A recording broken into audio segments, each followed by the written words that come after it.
It's hard to believe that this area was actually once occupied by a sliding door. Now, that actually ended up making the kitchen a much smaller space and this whole area just a walk-through.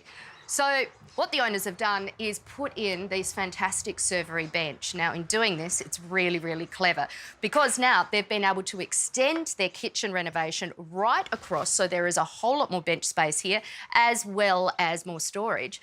One of the advantages about filling a cavity like this, where there was once a sliding door, is installing a servery. Now, this is such a brilliant idea because it gives the ability to make the indoors and outdoors work with each other. But the way to make that work best is to install a bifold window. Now, these are fantastic. They are the easiest and probably the most practical option to be able to have the indoors and the outdoors communicate in pure harmony.